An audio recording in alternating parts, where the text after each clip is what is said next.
Welcome back. Steve Price with you. Andrew Bolt will be back with you next Monday night. I don't normally say this, but I'm not really sure where to start with the Australian's foreign editor, Greg Sheridan. There is so much global action, most of it as usual swirling around Donald Trump. We've got Venezuela, we've got Greenland, and we've got Iran. Greg, thank you very much for joining us. I mean... Great to be with you, Steve. Where to start? Let's start with Trump, though. He today commented on that situation facing Greenland. Here's a little bit of what he had to say. We don't take Greenland, Russia or China will, and I'm not letting that happen. If we don't take Greenland, Russia or China will take Greenland, and I am not going to let that happen. Is there any deal they can offer you? Yeah, sure. I'd love to make a deal with them. It's easier. But one way or the other, we're going to have Greenland. Are you okay? Is he right? Would Russia or China take over Greenland if he doesn't? No, Steve, he's not. I'm in a quite pro-Trump mood at the moment. I think what he's done in Venezuela... Which is not always common with you. No, but I try to assess his actions rather than his words, and his actions on Venezuela I think have been effective, and I think he's applying all the right pressure on Iran. I think he's doing quite a lot of good things that are working out well. But his case on Greenland is ridiculous. The Americans have a military pact. They have a military base in Greenland. They also have a military pact, which means they can put as many military bases in as they want. So there is nothing that he could do if he owned Greenland in a military sense, which he can't do right now. Rare earths or... Well, it might be... So minerals? It might well be about rare earths and minerals and even real estate development, but in that case, there's no justification. But it can't be about the defensive position, as you say, because they could just put whatever military bases they want there. Absolutely. And the Europeans are saying that they're very happy to do joint patrols with the Americans across the top of the Arctic and so on. There is not the slightest chance that Russia or China would take Greenland. That would be an attack on a NATO nation. It's so... But that's the thing with Trump. He says so many crazy things, but presumably this is some kind of negotiating ploy. It was a deal.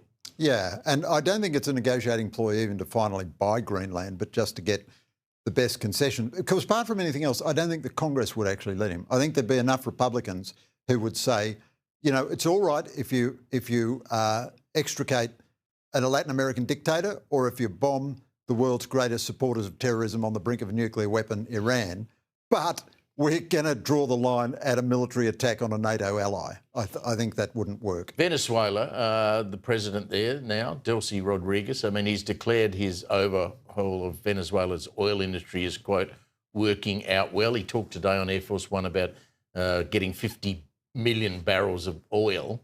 What do you make of the Venezuela situation?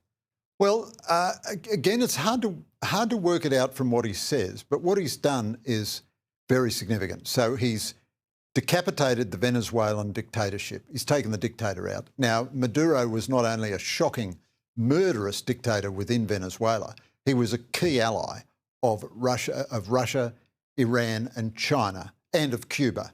And the replacement for him doesn't want to suffer his fate and doesn't want further American military intervention. Now, I think the geostrategic dividends will be quite significant. But Trump, in a sense, devalues that by talking about how much oil he's going to get and everything, because that's what the left used to say about the Americans. They're only interested in the oil. Yeah. Well, you know, Venezuela's oil infrastructure is so decrepit, it would take tens of billions of dollars for the Americans to really redevelop that. They can buy Venezuelan oil, I suppose, and give the administration there some money. That might be quite a good thing. Yeah, I think he mentioned the price that he'd put on the barrel. Yeah, so there's nothing really wrong with that. I mean, Trump's mercantilist instincts sometimes play him false, but if he buys Venezuelan oil from a non-Maduro, more moderate regime, which has just released a swag of political prisoners, you know, I think that's a net plus. The world is better off with Maduro out of office, and the Chinese and the Russians notice that, you know, Trump is capable of taking tough action. You and I have been around long enough to remember when Iran was ruled by the Shah of Iran. I mean, there was corruption allegations and all that, but it was a free country. Is there any chance, do you believe, that these protests will get to the point where the current administration, the mullahs, can be overthrown? I think there's a real chance, Steve. I still wouldn't back that as the most likely outcome. The Iranian regime seems to be holding together in the sense that it's still broadcasting its TV. It still has control of the security forces. Iranian security forces are not shy about killing huge numbers of their own civilians. What a wonderful irony, Steve. All those heartfelt, profound demonstrators so upset about the loss of Muslim life at the hands of the Israelis. I haven't seen a single demonstrator in behalf of the Iranian people.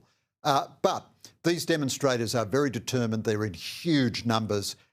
Trump is also threatening Iran. It's pretty clear that the Islamic Revolution in Iran has brought nothing but despair, misery, poverty and isolation. It's pretty clear that the Iranian people despise their government.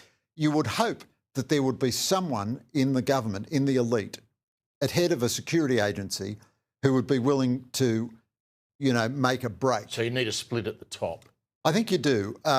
Authoritarian regimes seldom collapse because they're too authoritarian. The Shah collapsed when he tried to liberalise.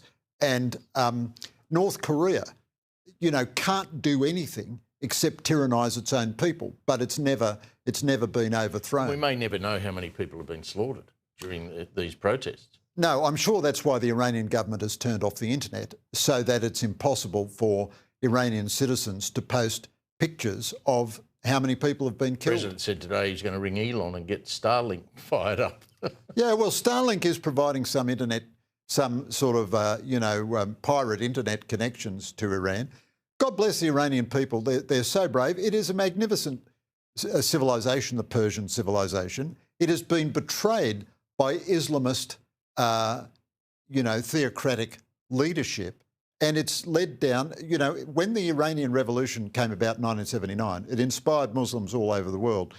Almost every Muslim in the whole world now would be looking at Iran and saying, well, by God, we don't want to live in a society like that. You've got plenty to write about, my friend. Absolutely. Good to see you. Great to be with you, Steve.